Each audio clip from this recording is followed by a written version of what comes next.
Well, two prominent Canadians have been immortalized in stamps for Black History Month, and a Winnipeg-based company is actually responsible for the design of those stamps. I'm here with Andrea Tetrault of Tétro, which is the design company. Thank you very much for joining me today, Thank you Andrea. for having me. Let's talk about these individuals first. So we have Livingston. Yes. And Lincoln Alexander as well. That's correct. So Lincoln Alexander, prominent, huge person in Canadian history, really. That's right. Yes, he was the first Black Canadian cabinet minister, the first Black Canadian member of Parliament, and also the first Black Canadian lieutenant governor of Ontario.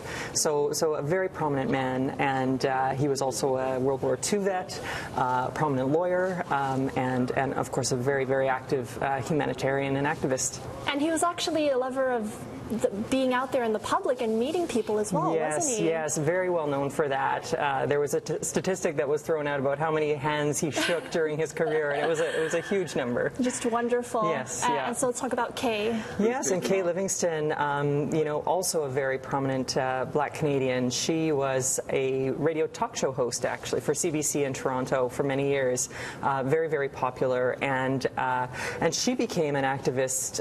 In the 60s and 70s. She joined a women's group, which was really a dilettante group, and after a couple of meetings, she told them that they were really wasting their time with what they were doing, and that they really needed to be advocating for Black women and their families, and so really pushed that organization forward to eventually becoming the Congress of Black Women of Canada, which is now a nationwide organization that advocates for Black women and their families. Such a strong voice, such a powerful figure to be commemorated in these stamps. So Canada Post comes to just a select few of design firms, right? Tell me how this whole process ended up happening. Yeah, for every stamp that gets designed, Canada Post approaches a small group of design professionals, firms, or individuals across the country.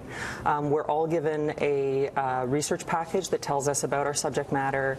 It includes stories and facts and photographs, and we're commissioned to come up with generally, 2 or 3 concepts, so very high-level concepts that then get put blindly in front of a stamp advisory committee, and that committee is made of historians and designers, philately experts, so stamp experts, and then they debate among them. A stamp expert is called? A philatelist. Philatelist. Yes. That is a little-known fact. Okay, sorry, go on.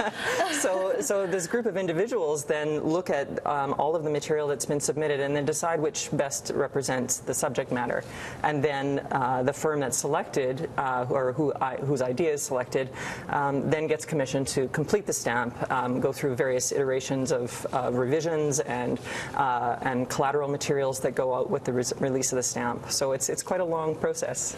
How much responsibility do you feel is put on the company after they choose you as the one? This is going to be forever, and I think it's going to go into a museum afterwards. Well, right? it goes into the National Archives. That's correct. Yeah. So it is something that is enduring, and in our business, in design and advertising, so many of the things that we do are temporary. They fulfill a specific purpose for a specific time, and then it goes away and is replaced by something else. But for stamps, they are these very, very small pieces of Canadian history, and you have such a small piece of real estate to tell such a big story. So that's where I think the responsibility and the challenge and the excitement of it comes in, because it's really such a small thing, but just imbued with so much meaning and importance. Well, they look stunning. They look beautiful. And if people want to just own this as a collector's item, is there a special way they need to do that, or can they just go?